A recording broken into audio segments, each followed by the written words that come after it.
Polk County Republican Party. And it was so well received by Cindy Hatcher that she asked me to come up here and talk to y'all. And so what I want to talk to you about a little bit is just the history of the amendment itself, and then I want to talk to you about how long have we been dealing with gun control. And you all are going to be shocked. Some of you may know, but you're going to be shocked at how long the issue of gun control has been something that we've been dealing with. Now, you all are familiar with the text of the Second Amendment. I don't have to probably read it to you, but just in case anybody's new to the country. A well-regulated militia being necessary to the security of a free state, the right of the people to keep and bear arms shall not be infringed. Okay? We're all familiar with that, right? Well, are y'all familiar with the commas? The commas. Where they're placed. That's right.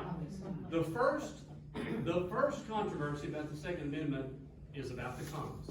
Here are two. A well-regulated militia, comma, being necessary to the security of a free state, comma, the right of the people shall not be infringed, right? Now, there are two schools of thoughts about the comma. The first one is that the commas separate the rationale for the amendment from the guarantee. Because a well-trained militia is necessary, guns are a necessity, and therefore all ownership reasons are valid and constitutional.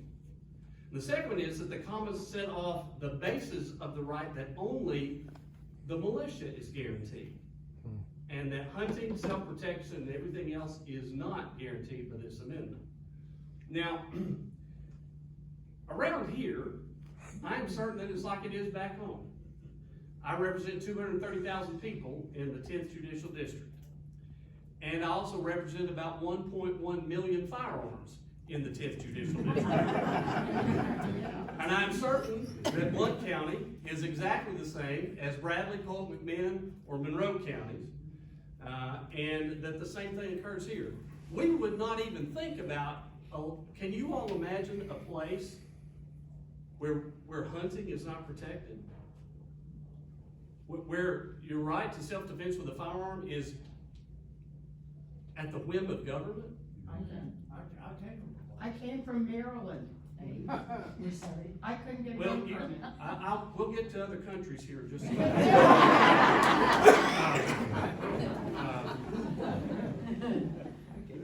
We can't imagine it here. You folks that have moved in, God bless you. Welcome. As I always tell people, we are more than happy for you to be here. We are interested in refugees, not missionaries, and so we are more than happy to have you all here. But that's the first controversy, and you'll have people actually argue about that. All right. Well, the second one is the ones you all are probably the most familiar with. When it comes to the Constitution, do you believe it's a living and breathing document, or do you believe that it is true to its original founding, to its original meaning, and to its original formation? Well, most of us will say that we are originalists. That is, the Constitution is a contract between the people and the government. And that none of us have agreed to anything other than what was originally ratified. And so that concept really is fundamental to what you believe, not just about the Second Amendment, but about the Constitution. And when we look at the history of what the Second Amendment came in as a result of, and what happened immediately after it was implemented, you'll see why it's truly important that you're an originalist. Because it really goes to what was meant by those folks when they voted to ratify the Constitution. I always say that many of our rights we tend to think of as new things. We tend to think of them as something that just kind of happened. And frankly, if you look at the history of the world, the United States is something that really just kind of happened. I mean, if you look at the history of the world itself. But what did the framers think about the Second Amendment? Not a single Minuteman was asked to hand over his musket to the Continental Congress after chasing the British out of this country. So the weapons of war that we hear so much about today being something we can't have simply would not have been thought of back then. And you hear, well, the average citizen shouldn't have something that's more powerful than the government or the army had. I should introduce you all to the Brown Bess, the Kentucky long rifle. The Kentucky long rifle was a far superior weapon to anything the British Army had for probably 25 years after the Revolution. And yet it was very common among many of the frontiersmen that fought and beat the British. So that's what they thought about that particular issue. In 1803, George Tucker, who edited Blackstone's commentaries, Blackstone commentaries are one of the sort of founding things, one of the really foundational documents you learn about in law school, because it goes back to the English law that so much of our stuff came from. And he said the right of self-defense is the first law of nature. Now he wrote that in the 1803 commentary, but it's so close in time it gives you a sense of what the mindset was. And Joseph Story, who was a Supreme Court justice back in that time, said the right of the citizens to keep and bear arms has justly been considered as the palladium of the liberties of the Republic, since it offers a strong moral check against the usurpation and arbitrary power of rulers, and will generally, even if these are successful in the first instance, enable the people to resist and triumph over them. So when you hear that, no, this was not about you being able to defend yourself from an overbearing government, that's wrong. That's simply not historical. That's revisionist thinking. That's revisionist history. It is not the history of this nation. It may be the history of some nation, but not this nation.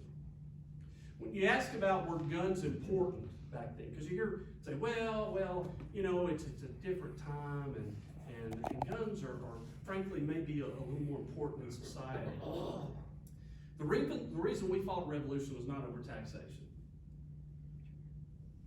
That's what some of our teachers taught us. That's not what we fought about. We were not willing to take up arms for that. We only took up arms when the British went to seize our powder houses. And to understand what that means, you need to understand that today we're used to going out and buying ammunition and keeping it in our house. Well, back then, you used powder. You used black powder. And the black powder back then, the gunpowder back then, was far different than what we have today. It was very volatile. It was not safe to keep in your house. And so what people would do is they'd keep maybe a quarter of a pound to a pound in their house. But they might own 15 pounds, and they would keep it in a stone building far away from where anybody lived called a powder house. And they did that so that if something bad happened and it blew up, hopefully nobody'd be around and nobody'd get killed, or the town wouldn't burn down, or that sort of thing. Well, the British began to forbid the importation of firearms to the colonies. And then they went to seize our powder houses. And only at these moves did we rebel against our British forefathers by force. Before dawn on September 1st, 1774, 260 of Gage's redcoats sailed up the Mystic River and seized hundreds of barrels of powder from the Charleston Powder House. Now, to give you an idea of how important this was, the powder alarm, as that became known, was a serious provocation. By the end of that day, 20,000 American militiamen had mobilized and started marching toward Boston. Do you think about that? In today's world of Facebook and Twitter and all that kind of stuff, how long would it take us to get 20,000 people to go anywhere, do anything? Right? I mean, that's how serious this was, how quickly this spread, and how fundamental to colonial life a firearm was. After that, Lord Dartmouth, who was sort of like the Secretary of State from the English government to the colonies, sent a letter urging him to disarm the New Englanders. And he said that Gage said he would like to, but he didn't think it would be possible without the use of force. So they read Gage's letter in the House of Commons back in England when it came back and said, we can't do this without the use of force. And a couple of days later, Lord Dartmouth dispatched a disarmament recommendation, and King George III, his ministers, blocked the importation of arms and ammunition to the colonies. Read literally, the order merely said, and see if this sounds familiar to either, if there's anybody here from California or Chicago, The order merely required a permit to export arms and ammunition from Great Britain to America, but in practice, no permits were ever issued. Does that sound familiar? Now, for the People's Republic of Maryland, does that sound that way? I'm a refugee. The American War for Independence began on April 19, 1775, when 700 Redcoats left under the command of Major John Pitcairn. They left Boston, and you know what they were going to do? You know? They weren't going to raise taxes. They were going to seize the firearms and the powder at Lexington and Concord. That's what the American Revolution was fought about. It was not fought about taxation necessarily. It was not fought about us having a lack of representation in the British Commonwealth. It was because they came to take our guns. And because they told us we weren't either smart enough or good enough to own firearms. According to a study that was done by William and Mary University at the time of the Revolution, they studied 8 databases of estates from back in that time. 50 to 73% of male estates listed firearms. 6 to 38% of female inventories showed gun ownership. Girls with guns were a thing back then. This was compared to only 30% of the estates that listed cash. Only 14% listed swords or an edged weapon. Only 25% listed a Bible. Only 62% listed any book. And 79% listed clothes. Which may mean that 21% of the colonists were naked. But they probably still had guns. So, when did gun control start? I want to start this part of the discussion by clearing up a myth. You could own a cannon in 1774. You've been able to own a cannon ever since then. The Constitution provides for what's called a letter of marque or reprisal. And that's basically where the government says to a private citizen, go rig out your bass boat, put a .50 caliber on it, and go take on our enemies. Now, that's today's world, but back then they would have said, take your cannons, mount them on your sloop, and go fight the British, or the pirates, or the French, whoever else was mucking around with us back then. It's very common. Now, you don't have to believe me, you can believe, this is a Republican group, so you can believe just a standard of truth. The Washington Post fact-checked that, and they said, in fact, that's true. Now, if they say it, that has to be true. The first attempts to regulate firearms in the colonies happened not too long after the Revolution. We've been fighting this since we fought the Revolution over. Because see, the natural tendency of government is, we're better than the last one. Okay? And it's all about local control until you're somebody that doesn't have local control. You have statewide control. You have national control. Pennsylvania decided that they were going to issue a loyalty oath. And to own a firearm in Pennsylvania, they tried to implement that you had to declare an oath of loyalty to the state. That did not go over well. And because if you didn't pledge it, they would try to confiscate your weapons. Losses mounted, and they decided that there was supposed to be another way to do that. The second way was powder limits. You could have powder, you could just only have, not a high capacity powder magazine. You couldn't have more than 15 powder shots at one time in your horn. And then there were also there were requirements that you had to be a part of an organized militia. Does anybody know when Tennessee first had a gun control law? See, this is where we think this is a new kind of thing. Somebody's going to say, well, let's see, the Democrats were in control until 2010. So I'm going to go back to, let's say, right after the Civil War. Probably right. 1821. The very first gun control or weapon control law was in the 1821 Tennessee Public Acts. And it said that each and every person so degrading himself by carrying a dirk, sword cane, French knife, Spanish stiletto, belt, or pocket pistol shall pay a fine. Pretty extensive list, right? That was in 1821. We've been at this a long, long time. And sadly, what that means is we're probably always going to deal with this. And it's not going to matter whether it's Democrats or Republicans. It's not going to matter who's there. It's only going to matter who's on the Supreme Court. At the end of the day, it's only going to matter about 5 people. Now, I don't care what you think about Donald Trump, one way or the other. May love him, may hate him. He will go down as one of the most important presidents in American history because he may very well have saved the republic by his judicial appointments. And so you can hate him or you can love him, but when you go home at night, thank God for him, because without him, we do not know. I mean, we've had some pretty squishy people appointed by Republicans, right? So, now, we all know about about you can get your handgun permit. You know, you can have your handgun permit. You can do whatever you want to there, right? But you need to worry about going to another state. Well, in 1821, we thought about that because this law that I just told you about specifically exempted any person who was on a journey to any place out of his country or county, rather, or state. So if you're going, if I was coming up here, because I don't know y'all. I may not trust y'all. I might need a firearm. I'd be okay. And likewise, if you come down, because it's rough in Polk County, Tennessee. It's Tennessee. Now, my family's from there, both sides, so just don't look at me all righteous. You would need one.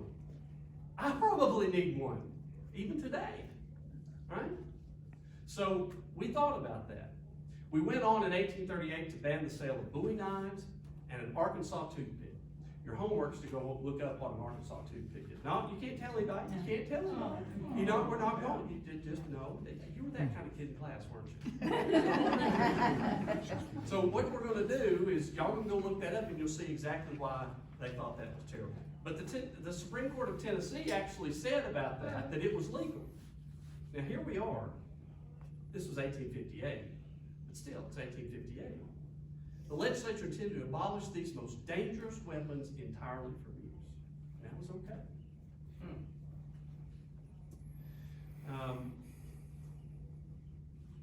In 1825, the legislature allowed your cities and your towns to regulate firearms.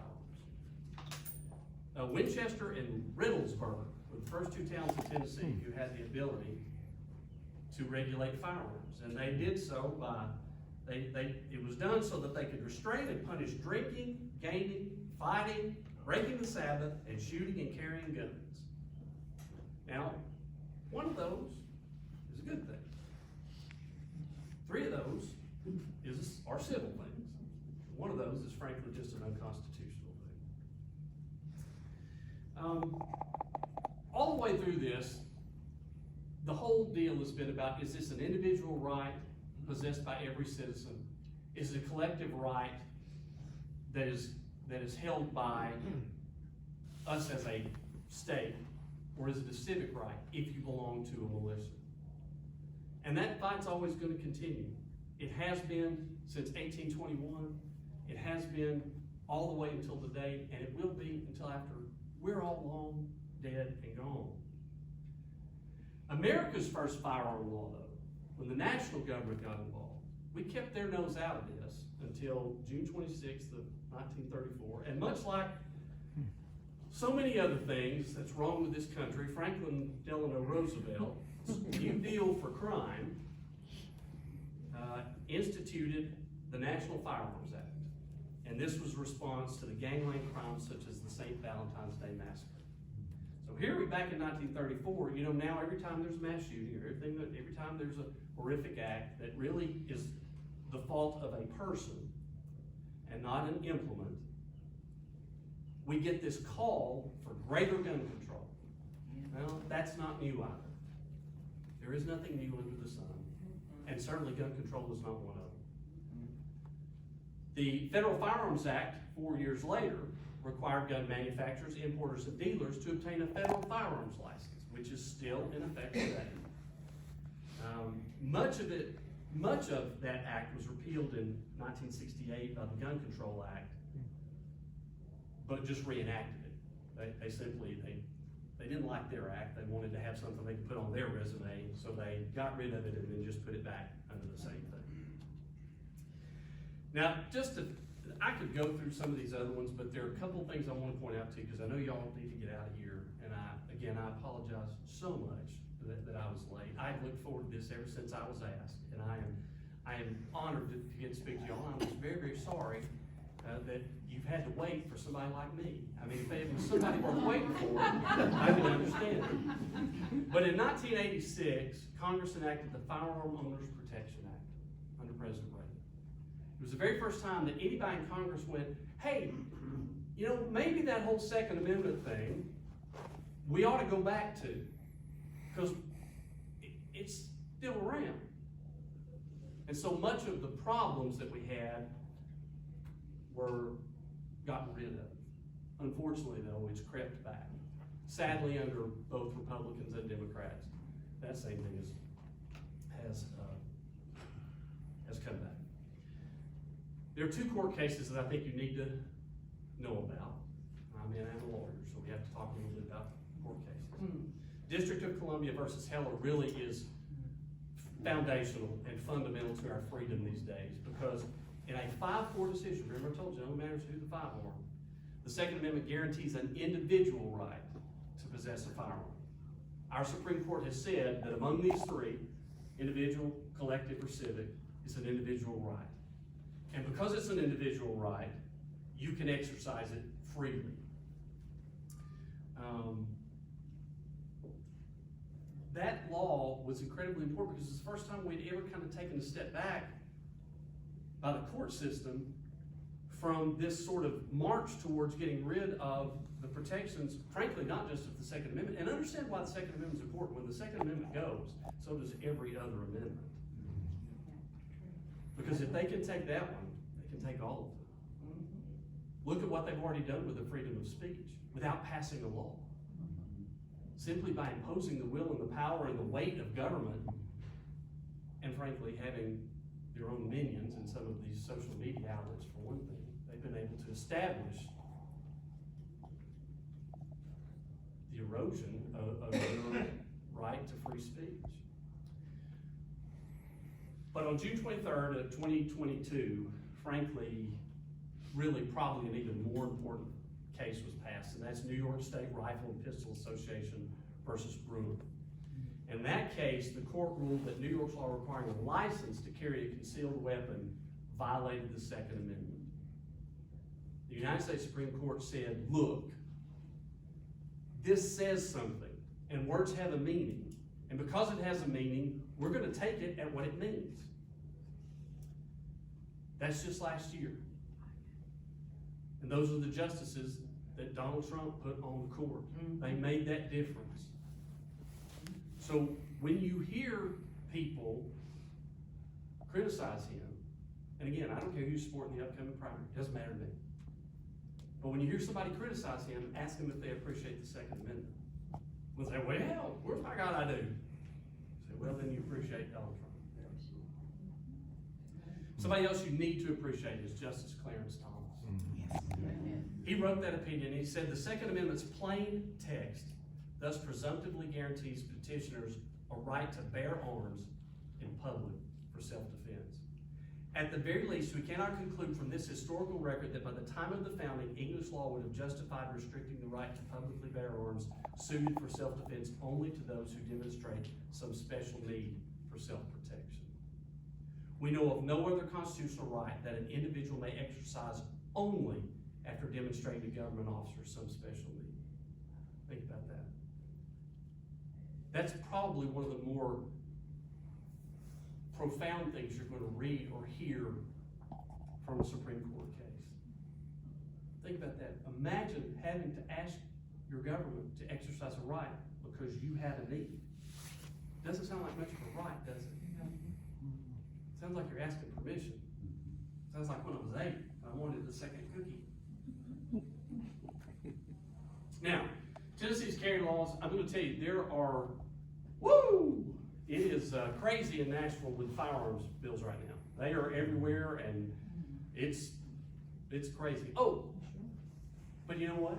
It's not the Wild Wild West. You know, everybody thinks about the Wild Wild West.